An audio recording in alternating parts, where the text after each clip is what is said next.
Les invito al Evangelio según San Lucas, en el capítulo 10.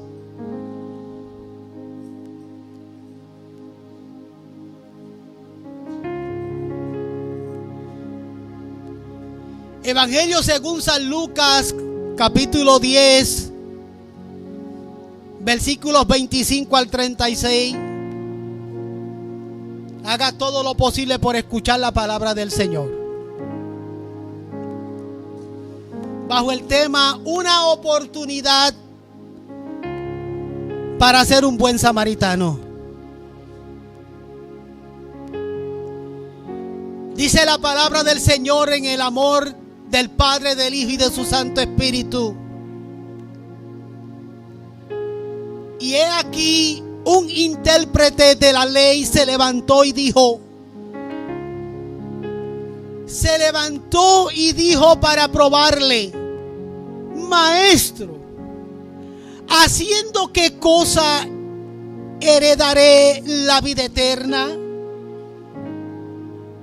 Él le dijo: que está escrito en la ley, ¿cómo lees? Aquel respondiendo dijo: amarás al Señor tu Dios con todo tu corazón y con toda tu alma y con todas tus fuerzas y con toda tu mente, y a tu prójimo como a ti mismo. Y le dijo: bien has respondido, haz esto y vivirás. Pero él, queriendo justificarse a sí mismo, dijo a Jesús: ¿y quién es mi prójimo? Respondiendo Jesús dijo: un hombre descendía de Jerusalén a Jericó y cayó en manos de ladrones, los cuales le despojaron e hiriéndole se fueron, dejándolo en medio muerto. Aconteció que descendió un sacerdote por aquel camino y viéndole pasó de largo. Asimismo, un levita, llegando cerca de aquel lugar y viéndole, pasó de largo. Pero un samaritano que iba de camino vino cerca de él y viéndole fue movido a misericordia. Y acercándose, vendó sus heridas, echándoles aceite y vino, y poniéndolo en su cabalgadura, lo llevó al mesón y cuidó de él. Otro día, al partir, sacó 2 denarios y los dio al mesonero y le dijo: cuídamele, y todo lo que gastes de más, yo te lo pagaré cuando regrese. ¿Quién pues de estos 3 te parece que fue el prójimo del que cayó en manos de los ladrones? Él dijo: el que usó de misericordia con él. Entonces Jesús le dijo: ve y haz tú lo mismo. Diga: Señor, habla mi vida. Señor, habla mi vida. Aleluya. Puede sentarse, mis amados.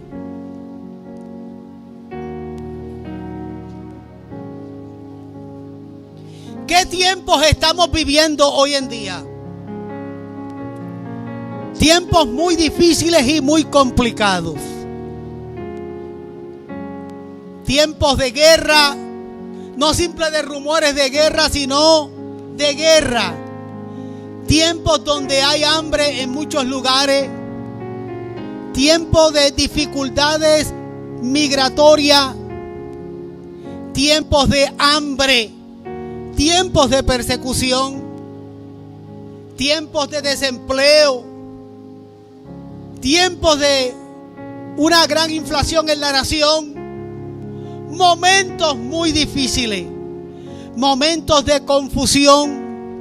Momentos donde todos de alguna manera, de una manera o de otra, nos identificamos con lo que está ocurriendo. Eso nos lleva a desesperarnos, nos lleva a estar ansiosos y en muchas ocasiones tomamos decisiones incorrectas, movidos por la presión de los tiempos en los que estamos viviendo. ¿Qué ocurre? Nos hemos encontrado en situaciones cuando nosotros hemos podido ayudar a alguien en los tiempos que estamos viviendo y no lo hemos hecho. Nosotros mismos nos hemos sentido heridos, nos hemos sentido molestos por algo o por alguien, porque de alguna manera me vio en necesidad y me ignoró. ¿Cuántos han vivido esa experiencia? ¿Has recordado alguna vez que alguien se te haya acercado cuando usted tenía problemas, pero al enterarse del gran problema que usted tiene, se alejó, se fue sin ayudarlo? Una de las experiencias que yo puedo compartir, o por lo menos algo que me gusta mencionar, es cuando la gente te dice: puedes contar conmigo, cuenta conmigo, yo voy a estar ahí para ti cuando me necesite. Hasta que usted agarre el teléfono y lo llama. Aleluya. Puede ser cierto que en momentos dados no le puedan dar la mano. Puede ser cierto que en momentos dados no puedan ayudarle. Pero nos sentimos heridos, nos sentimos molestos cuando estamos pasando por dificultades y somos ignorados. Y cuando nos los hace la propia familia, mucho más nos duele. Cuando somos ignorados por nuestra propia familia, ¿cómo duele eso?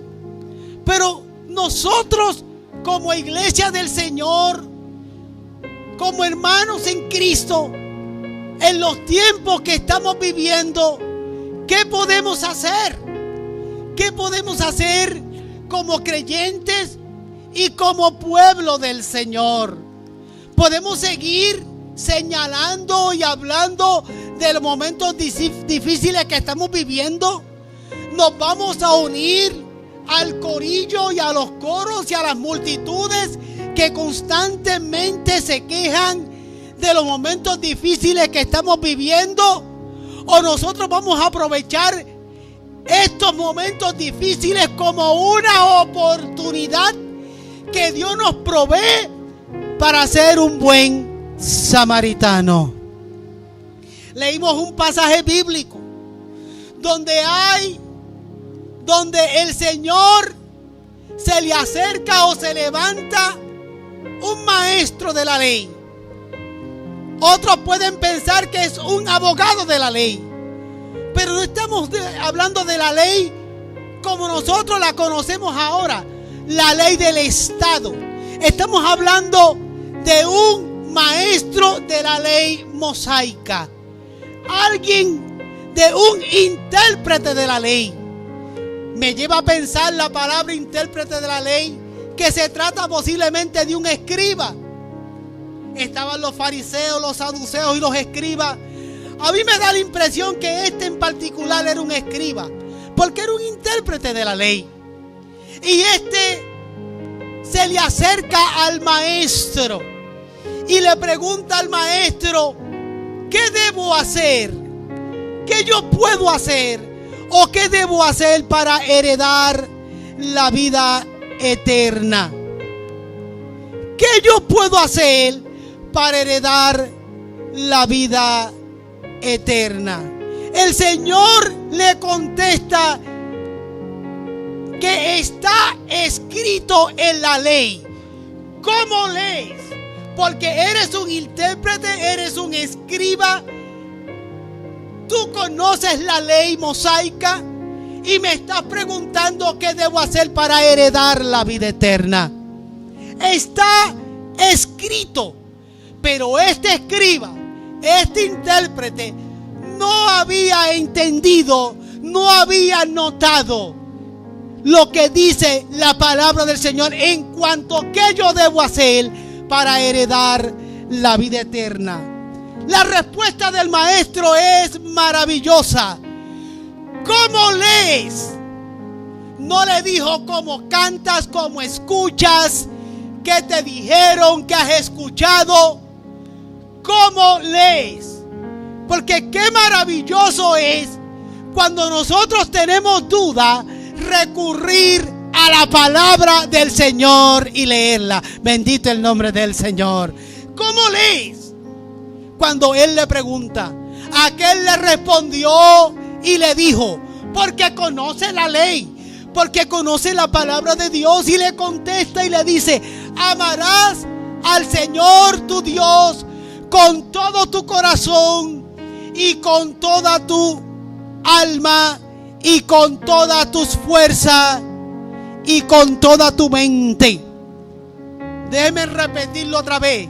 Y amarás al Señor tu Dios con todo tu corazón y con toda tu alma y con todas tus fuerzas y con toda tu mente. Entonces y añade, y a tu prójimo como a ti mismo. Amar al Señor en toda la extensión de la palabra. Ámale con todo tu corazón, con toda tu mente y con toda tu fuerza, en toda la extensión de la palabra.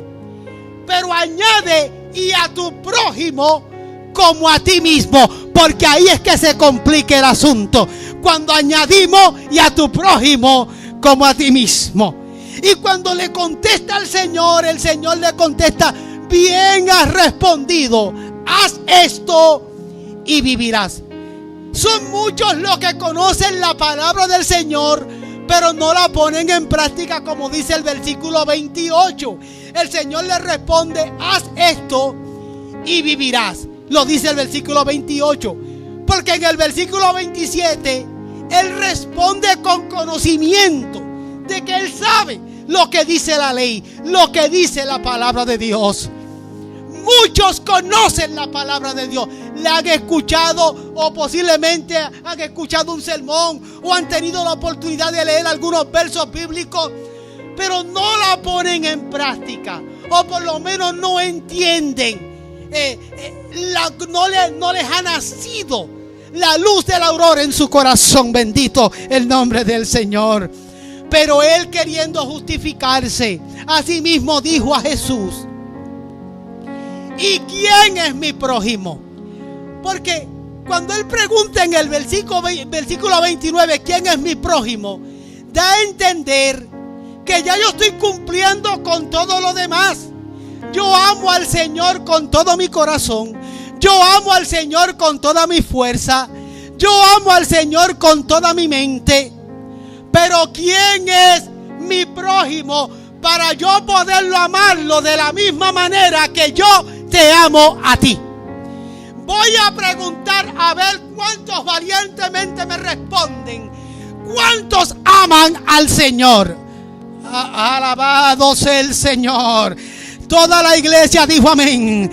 Quiero volver a repetir la pregunta porque quiero escucharlo nuevamente y quiero verlos con sus manos y expresarlos con sus labios. ¿Cuántos aman al Señor? Bendito el nombre del Señor. Los que estamos aquí sentados aman al Señor no solo con su mente, con su corazón y con su alma, sino que también le aman con todas sus fuerzas. Porque créanme que con el calor que hace en Houston, alabado sea el Señor, aleluya, y con el tráfico que hay y con lo cara que está la gasolina, el que usted esté ahí sentado me da a entender que también usted le ama con su fuerza. Bendito el nombre del Señor, porque hay quienes pueden estar aquí y no lo están. Aleluya. Así que el que usted esté aquí sentado, aleluya, me da a entender que también usted le ama con sus fuerzas al Señor. Pero al final dice: y a tu prójimo como a ti mismo. Voy a interrumpir el sermón unos segundos para que le dé un abrazo a su hermano. Aleluya, denle un abrazo a su hermano ahí sin pena alguna. Aleluya, yo nunca hago esto, pero quiero que le dé un abrazo a su hermano. Aleluya, alabado sea el Señor. Aleluya, aleluya, aleluya, aleluya, aleluya. Y vuelva a su lugar rapidito. Aleluya, aleluya, aleluya, aleluya. Nadie le sacó la vuelta a nadie. Entonces él preguntó en el versículo 29: ¿y quién es mi prójimo? Jesús les responde con una parábola maravillosa, que es donde yo me quiero concentrar en la enseñanza de hoy. Un hombre descendía de Jerusalén a Jericó y cayó en manos de ladrones, los cuales lo despojaron e hiriéndole se fueron, dejándolo medio muerto. Estamos hablando, de acuerdo a la parábola, de un individuo. No es un indigente, es alguien, de acuerdo a la parábola, un ciudadano común y corriente que está a juzgar por lo que dice la parábola muy bien, porque lo despojaron. Haz de cuenta que tenía algo con él, le despojaron. No se siente bien y bonito cuando usted lo despojan de algo que tiene. La experiencia no es agradable. Quiero ver las manos de las personas que en algún momento le han robado. Ok, a todos de alguna manera nos han robado. Pero ¿a cuántos les han robado poniéndole un revólver o una pistola en su cabeza? Solamente habemos dos: Roberto y yo. Aleluya. 2014, aquí en Houston, llego a mi casa de la iglesia, estaciono mi carro, hay dos chamacos, se bajan del carro, uno me pone una pistola en la cabeza, otro me pone una pistola en el pecho, y ellos me dijeron: no hables y no digas nada. El hermano Juan Carlos, que está presente aquí hoy, en esos días me iba a reparar el carro, le iba a cambiar los puntos al motor. En el baúl del carro estaban los puntos nuevos comprados y las piezas nuevas compradas que él iba a cambiarle a mi carro. En ese entonces mi carro no encendía de una. Había que batallar con él para que él arrancara, y había que estar estarteándolo para que él arrancara. Y era una de las cosas que Juan Carlos, que está aquí, iba a reparar. Él se acuerda de lo que estoy diciendo, ¿verdad, Juan Carlos? Aleluya. Entonces llegan esos muchachos y me ponen una pistola en el pecho y otra en la cabeza. No digas nada. Y comenzaron a revisarme. Aleluya. Y ustedes naturalmente saben que no iban a encontrar nada. Aleluya. Nada. Todo estaba en el carro. Una Biblia que acababa de comprar, una computadora recién comprada, el bajo de la iglesia, las piezas del carro, todo estaba ahí, el celular, todo estaba en el carro. Uno de ellos se monta en el carro y yo le digo: dame mi cartera porque tú no la necesitas. Él me dice: no digas nada. Y yo me quedo callado, tranquilo. Y el carro, lo más que me molestó, ni siquiera fueron las pistolas, ni el carro, nada de eso. Lo que me molestó fue que el carro encendió en el momento. Con él yo batallaba para que prendiera, pero en ese momento prendió. Y se lo llevaron. Y yo lo que miré fue cuando el carro se fue. Yo: mira para allá, a mí no me prende rápido. Y a esto le prendió de volada.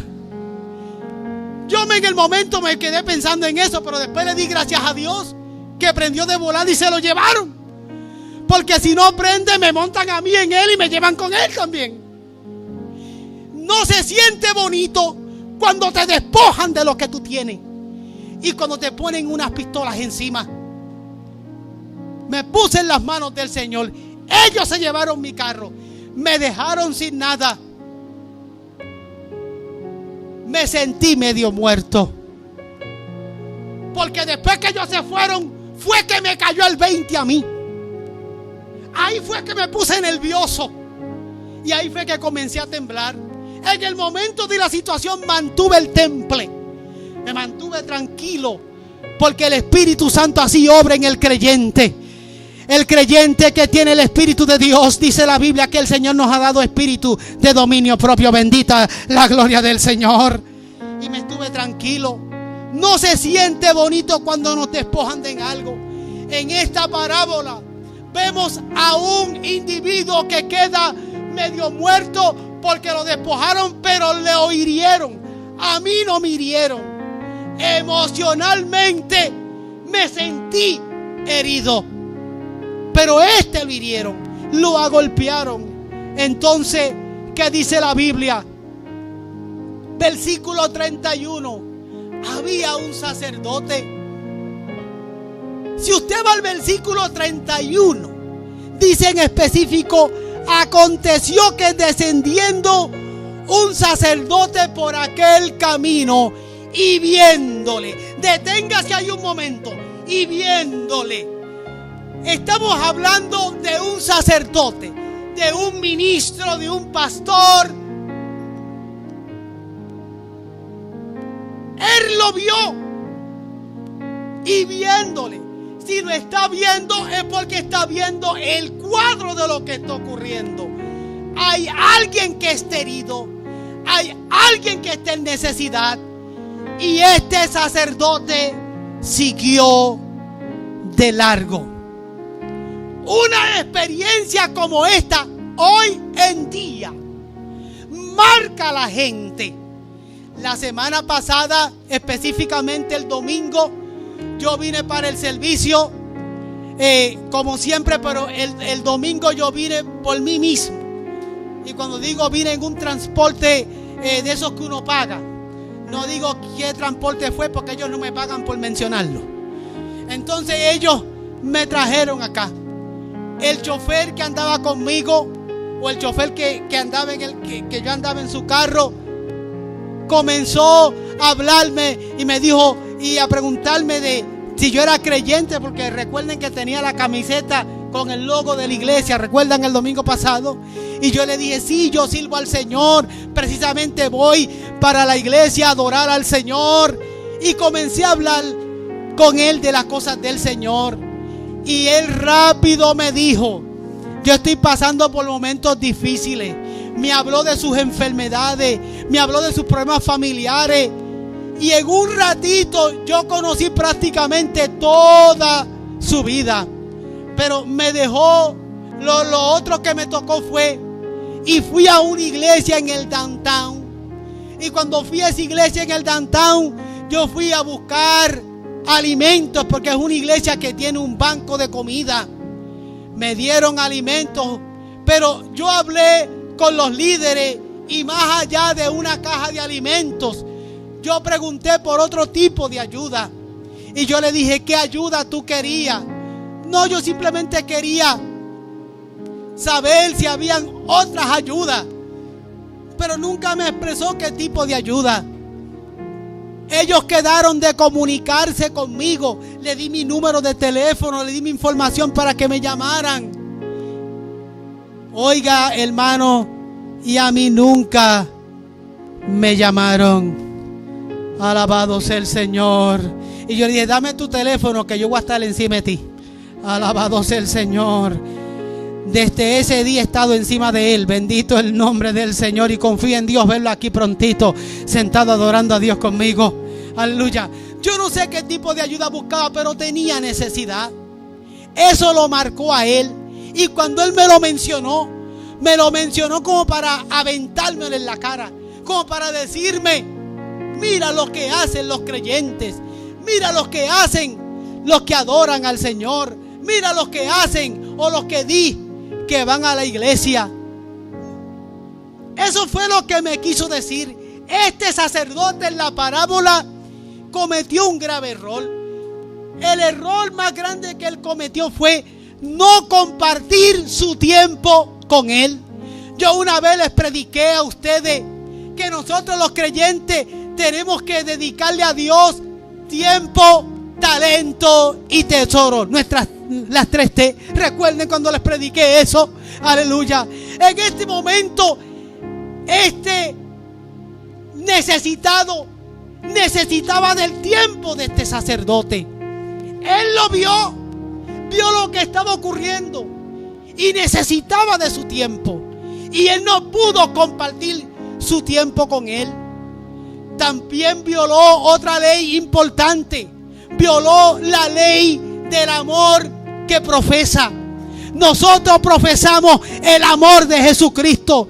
Y cuando nosotros no mostramos el amor de Jesucristo, estamos violando el amor que nosotros profesamos. Bendito el nombre del Señor. Si usted no pudo darle un abrazo a su hermano, si usted no puede decirle a su hermano, yo te amo, usted está violando el amor que usted profesa. Bendito el nombre del Señor. Este sacerdote era un sacerdote de templo, pero no era un sacerdote de calle. El Señor no quiere que seamos creyentes de templo. El Señor quiere que seamos creyentes de templo y que seamos creyentes de calle también. El Señor quiere que seamos creyentes, que profesemos el amor de Dios en todo momento. Bendito el nombre del Señor.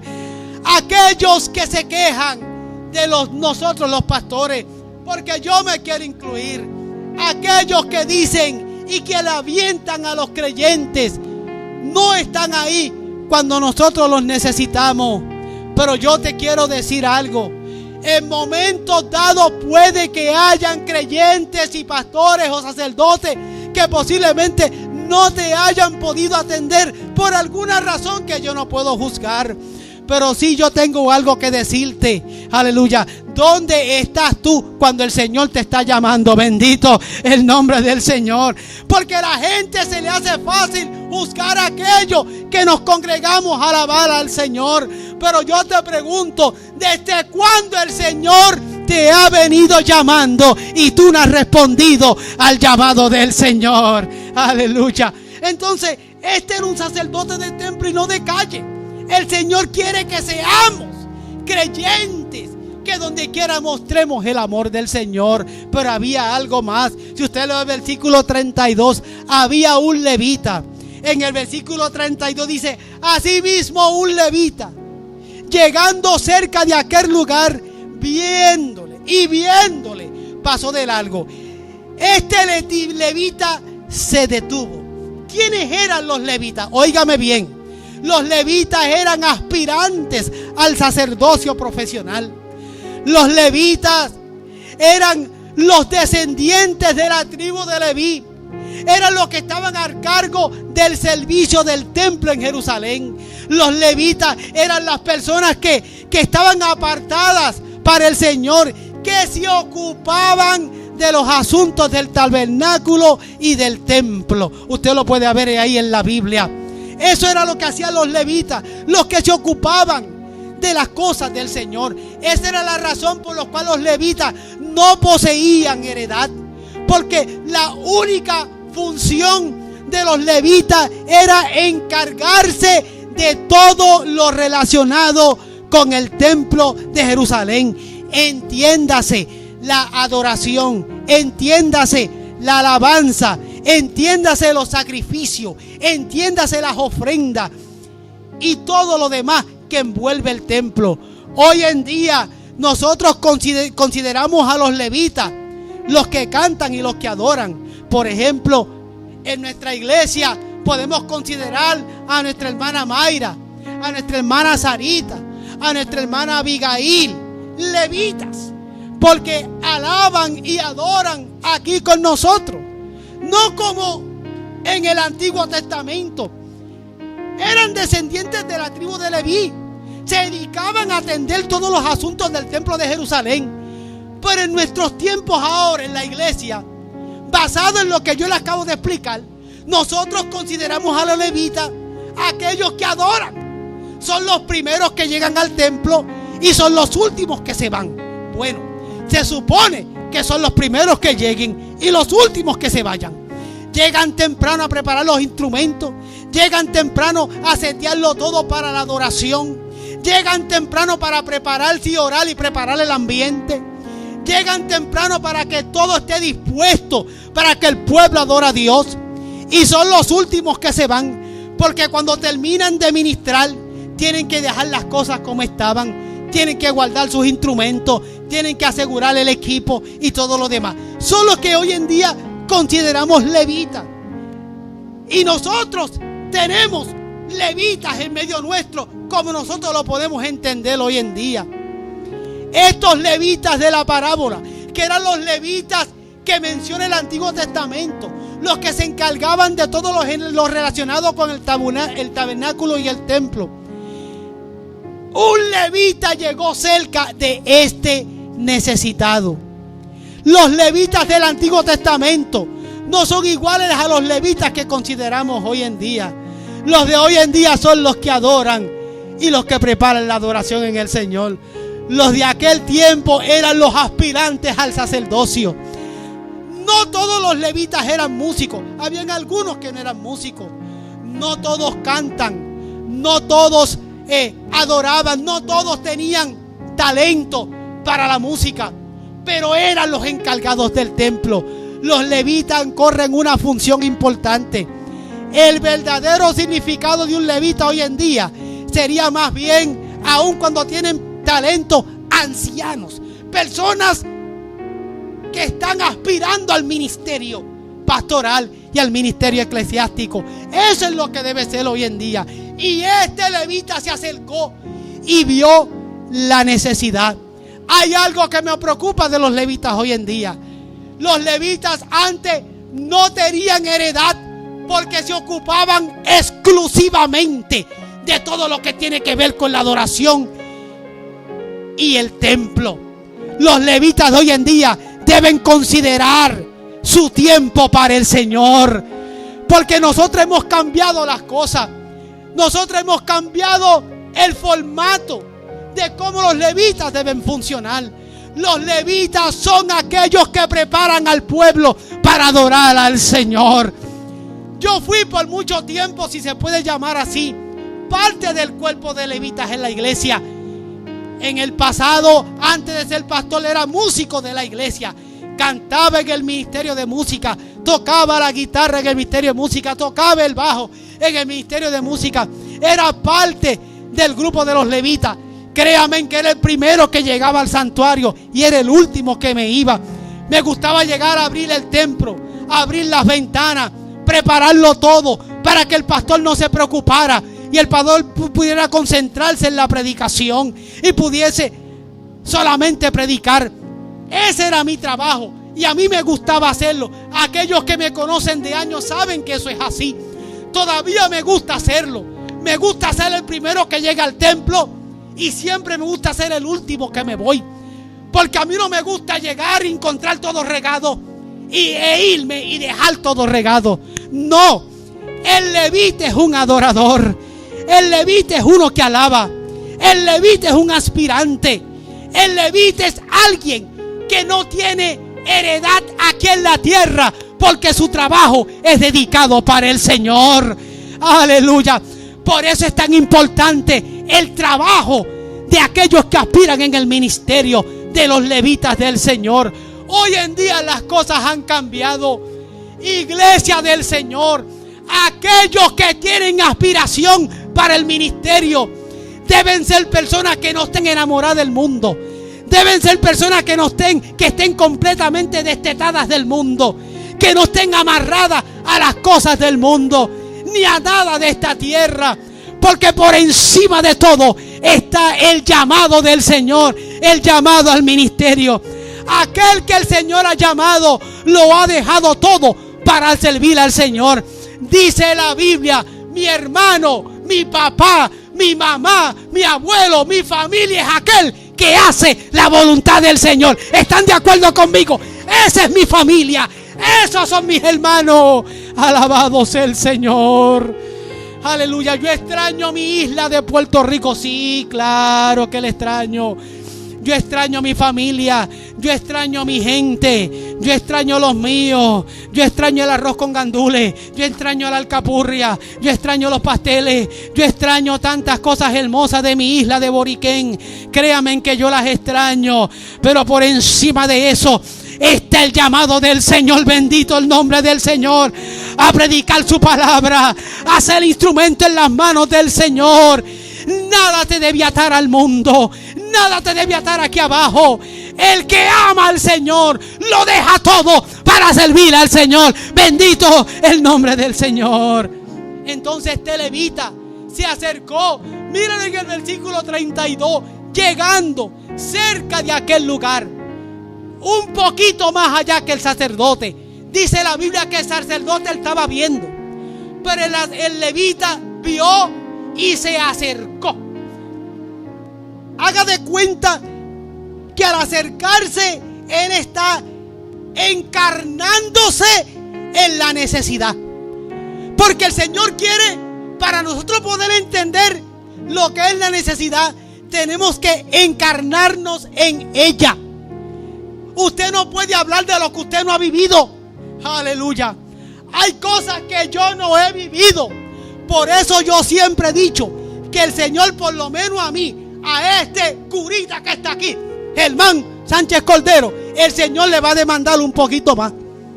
Me va a demandar un poquito más a mí. Porque yo nací en una buena familia. Mi papá es un pastor. Mi mamá es una sierva del Señor. Una hermana creyente. 4 hermanos que se criaron en el Evangelio. Yo me levanté y me crié en una familia formal que amaba al Señor y que servía al Señor. A mí nunca me faltó un plato de comida. A mí nunca me faltó donde dormir. Tuve unos padres que proveyeron. No eran ricos, no tenían mucha plata. Era un ministro del Señor, pero nunca me faltó nada. Siempre velaron por mí. Nací en los Estados Unidos. Crecí en la isla del encanto. Bien que mar, yo estaba bien. Porque en Puerto Rico no hay la pobreza que hay en Centro y Suramérica. Puerto Rico está mucho mejor que muchos lugares. Por eso es que el Señor me va a demandar más a mí. Usted me está entendiendo. Porque al que mucho se le da, mucho se le va a demandar. Bendito el nombre del Señor. ¿Qué excusa yo puedo tener delante del Señor? Si el Señor me ha bendecido, si Dios me ha bendecido, yo tengo mucho que darle al Señor. Y son muchos los que me están viendo aquí en el santuario. Y yo no le estoy juzgando. Usted sabe en su corazón las cuentas que le va a dar a Dios. Pero si el Señor la ha bendecido, así el Señor te va a demandar. Bendito el nombre del Señor. Por eso yo digo que el Señor a mí me va a pedir muchas cuentas. Porque Él me ha bendecido mucho. A mí me ha bendecido mucho. Entonces, claro que cuando yo comencé de pastor había cosas que yo no entendía. Ay, Pastor Freddy. Ay, Pastor Oscar. Cuando yo llego a la Florida a pastorear, aleluya, y me encuentro con muchas necesidades que normalmente yo no veía, fueron muy difíciles para mí.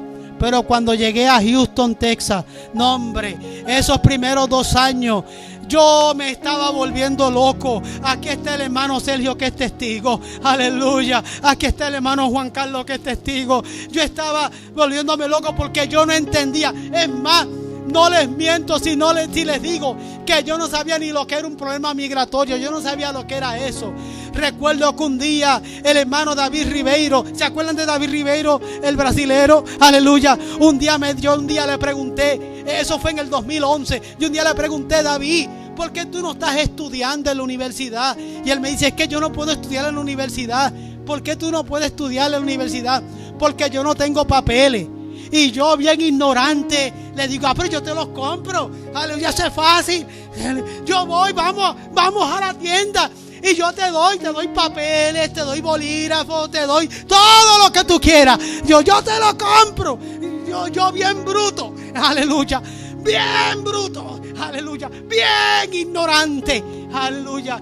Y cuando me dice, usted no entiende lo que yo le estoy diciendo, ¿verdad? No estoy entendiendo nada de lo que me estás diciendo. Me dice que no tengo papel. Y yo digo, pero háblame un idioma que yo te entienda. Y cuando él empezó a explicarme lo que significa no tener papeles, cuando el hermano Sergio que está aquí, el hermano Juan Carlos que está aquí, que ellos dos se han sentado horas conmigo a contarme sus experiencias de vida y demás. Igual la hermana Mayra y otros hermanos más, la hermana Diana, nuestra hermana Lupe y muchos hermanos más. Y según yo fui aprendiendo y comprendiendo, yo dije, wow, a la verdad que Dios me ha bendecido. A la verdad que Dios me ha bendecido. Y yo más gracias le daba a Dios. Y más gracias le daba a Dios. Y a la misma vez sentía carga en mi corazón. Le daba gracias a Dios, pero sentía carga en mi corazón. Le daba, óigalo bien, le daba gracias a Dios y mi corazón se cargaba. ¿Por qué? Le daba gracias a Dios por lo que Dios me ha dado y por donde yo nací. Pero por otro lado sentí esa carga. Ay, Dios mío, tanto que tú me has dado y que yo estoy haciendo para bendecir esta gente. Alabado sea el nombre del Señor. Mientras más Dios te da, más Dios te va a demandar. Más Dios te va a demandar. Óigame, más Dios te va a demandar. Alabado sea el Señor. Y ahí yo desperté. David me hizo encarnarme en la necesidad. Ahora entienden lo que estoy diciendo. David me hizo encarnarme en la necesidad. Yo pude ver a través de él y a través de Juan Carlos y a través de Sergio y a través de otros hermanos. Yo pude entender un poquito qué significa el estilo de vida de mucha gente que tienen otros problemas sociales que yo no tengo y en los cuales yo no crecí. Cuando yo me encarné en la necesidad, mi corazón cambió. Para que tu corazón cambie en pro del ministerio, tú tienes que aprender a encarnarte. El Señor dejó su trono de gloria. Dice el libro de Filipenses, capítulo 2, versículo del 5 al 10. Usted lo puede leer ahí. Aleluya. Dice la Biblia que dejó su trono de gloria, se despojó. Aleluya. Se despojó a sí mismo, tomando forma de siervo, y estando en la condición de siervo se humilló, aleluya, hasta lo sumo, hasta llegar a la muerte y muerte de cruz, aleluya. El Señor se encarnó, aleluya, para vencer el pecado. Bendito el nombre del Señor. El Señor se encarnó y dependió del Espíritu Santo y del Padre Celestial. Aleluya. La Biblia dice que de modo que si alguno está en Cristo, nueva criatura es. Si usted es una nueva criatura, usted tiene el Espíritu Santo que le va a dar la fuerza, aleluya, para poder entender, para poder comprender, aleluya, ver la necesidad en los demás, poder encarnarse en la necesidad de los demás y poder ser un buen samaritano. Este levita se acercó, se encarnó en la necesidad, se acercó, haz de cuenta que lo evaluó.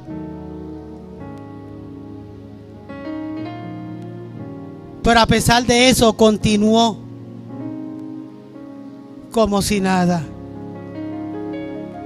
¿Por qué continuó como si nada? Y óigame bien.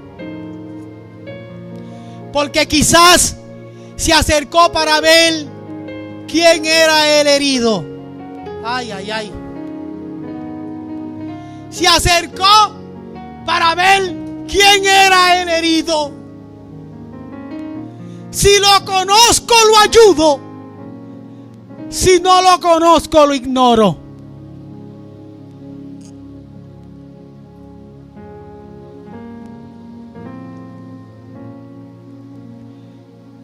se acercó para ver quién era el herido. Porque muchos ayudan si conocen. Si no conocen, ignoran. Hay maneras que usted puede ser de bendición. Usted puede ser de bendición de muchas formas. Usted puede ser un contacto. Usted puede ser alguien que refiera. Usted puede ser alguien que comunica. Yo no te puedo ayudar, pero yo sé quién te puede ayudar. Yo no sé cómo ayudarte, pero yo sé quién te puede ayudar. Hay maneras. Hay maneras. Si te conozco, te ayudo. Si no te conozco, te ignoro. Aquí llegó un buen samaritano.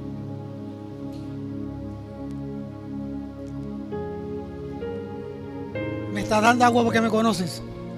Me está dando agua porque me conoces.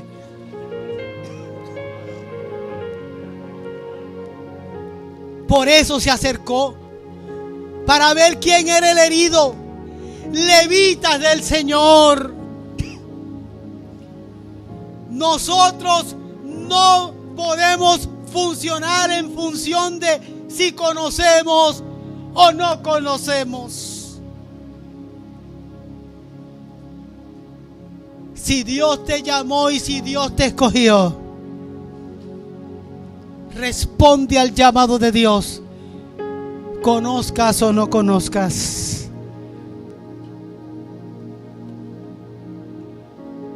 Por último, había un samaritano. Vaya al versículo 33 al 35. Había un samaritano. Ay, Yasmín, ¿quién era el samaritano? Te voy a contar, Yasmín, quién era el samaritano.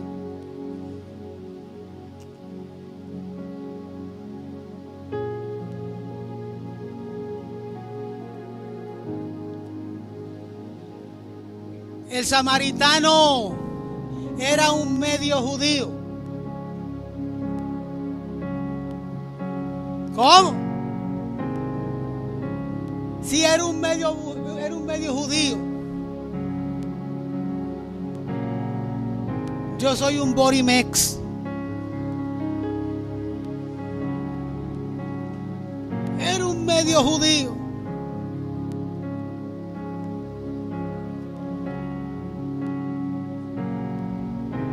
Un grupo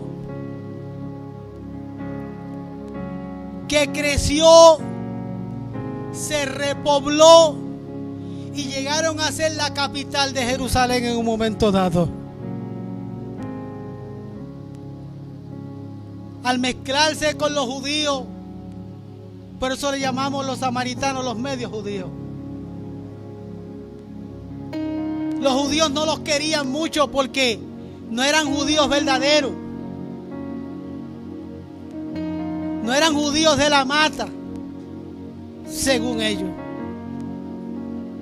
Trataron de ayudar en la construcción y en la reconstrucción del templo, pero los judíos no lo dejaron. No, ustedes no nos pueden ayudar porque ustedes no son completamente judíos. Ustedes no tienen que ayudarnos a reconstruir el templo de Jerusalén. Entonces ellos dijeron, pero nosotros construimos nuestro propio templo. Y se fueron por un monte que se llamaba Gerizim, si no me acuerdo, si no me equivoco. Y allí construyeron su propio templo los samaritanos. Porque los judíos no querían, como no eran considerados completamente judíos, no eran aceptados por ellos. Puedo decir mucho más sobre los samaritanos, pero no tengo el tiempo.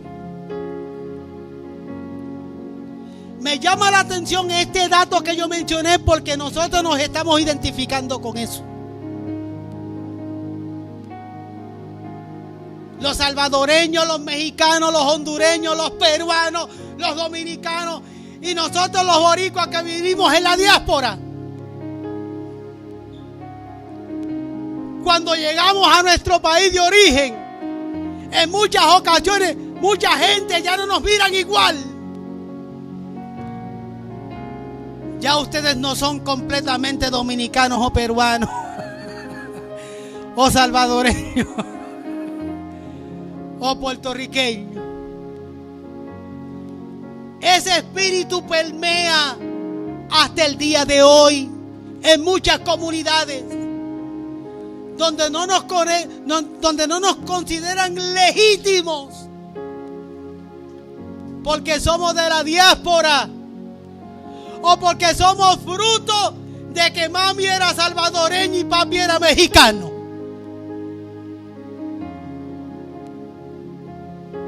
Le voy a preguntar a Sarita de dónde es. Un día le pregunté y me dijo: yo soy tejana.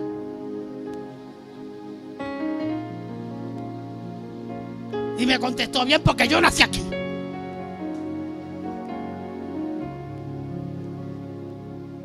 Tendría que preguntarle a Damián, el hijo de Juan Carlos, ¿de dónde él es? Damián, ¿de dónde tú eres? Porque tu papá es guatemalteco, tu mamá es salvadoreña y tú naciste en Texas. ¿De dónde tú eres? Mi papá decía: tú eres de donde es el varón. Eso decía mi papá. Y como mi papá es boricua, pues tú eres boricua. Pero yo nací en Boston. Pero yo soy tu papá. Y yo soy puertorriqueño. Por lo tanto, tú eres boricua. Los samaritanos eran medio judíos. No eran considerados originales. No eran considerados judíos nativos. Y cuando vino la reconstrucción del templo de Jerusalén, ahí es que comenzó la animosidad entre los judíos y los samaritanos.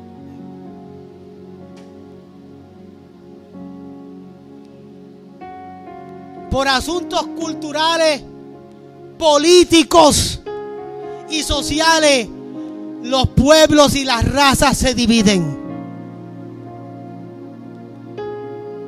Y lamentablemente ese espíritu se está metiendo en la casa del Señor. Ay.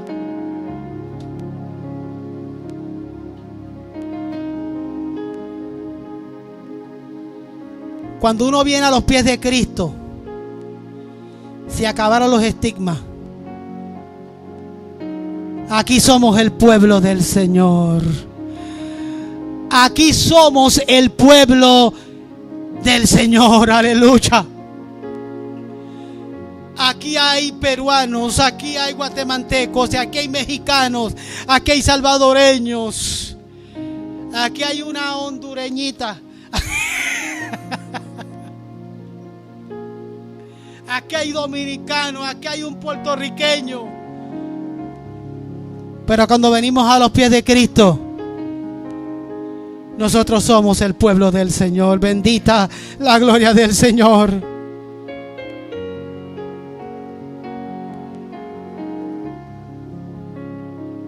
Pero la parábola dice el buen samaritano. ¿Me están oyendo? El buen samaritano. ¿Por qué nosotros tendemos a juzgar a la gente de donde vengan? Me quedan 3 minutos. Ay, los cubanos son muy alborotosos. Hay de cubanos a cubanos. Hay cubanos y hay buenos cubanos. Ay, los peruanos son muy listos. No. Hay de peruanos a peruanos. Hay peruanos buenos y hay peruanos malos.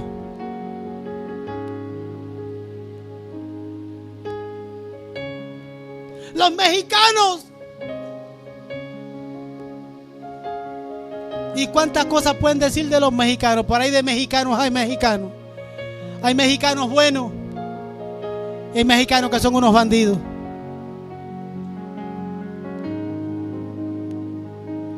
Los dominicanos. Dicen que los dominicanos son unos tigres. Que les gusta el tigueraje. Así dicen, Pastor Fred. Pero hay de dominicanos a dominicanos. Hay dominicanos que son unos tigres. Pero hay buenos dominicanos.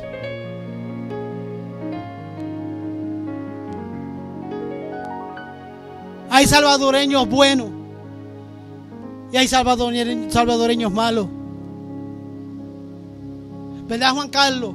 Que hay chapines buenos. Y hay chapines malos.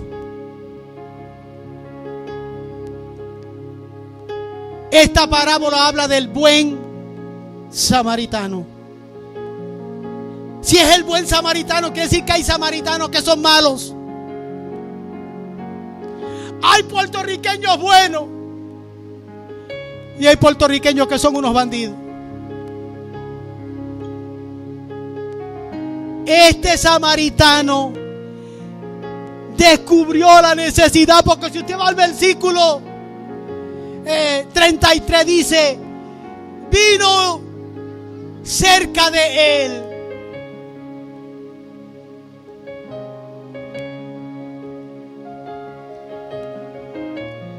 No se quedó a distancia. Se interesó por aquel desconocido. Porque muchos miran de lejos. Y el Señor quiere que nos acerquemos a la necesidad. Y viéndole, mira lo que dice la Biblia. Vino, se acercó a él y viéndole. Y viéndole implica que analizó la necesidad. Ok, rapidito, aquí yo quiero explicar algo importante. Tenemos que analizar las necesidades, porque hay mucha gente sin vergüenza. Y a veces usted me pregunta, pastor, ¿por qué es que me cogen de tonto? ¿Por qué es que me cogen de bobo? ¿Por qué es que me engañan? Precisamente esta parábola nos enseña a acercarnos a la necesidad y analizarla. Usted puede bendecir una familia una vez, la puede bendecir una segunda vez, y la tercera vez no le dé la mojarra o el pescado, dele la caña para que vaya y pesque.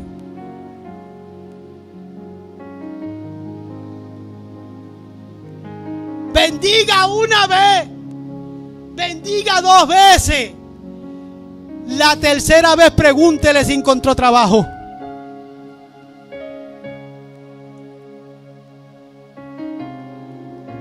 Se acercó y viéndole, acércate, encárnate en la necesidad, pero analízala. Analízala. Es una oportunidad que Dios te da.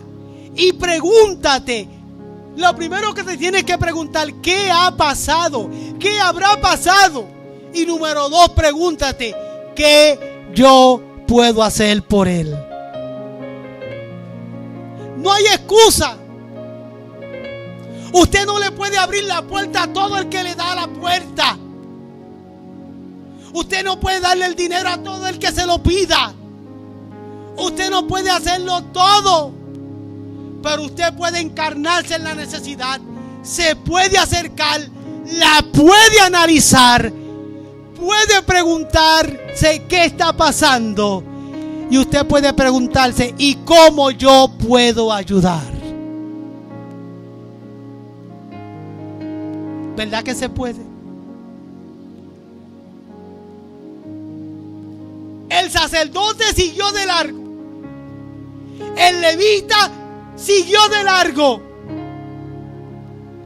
El buen samaritano se acercó, analizó y preguntó.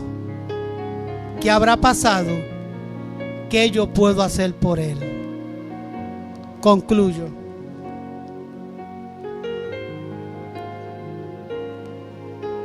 Se acercó, vendó sus heridas, lo llevó al mesón y cuidó de él. Y continuó respondiendo a la necesidad.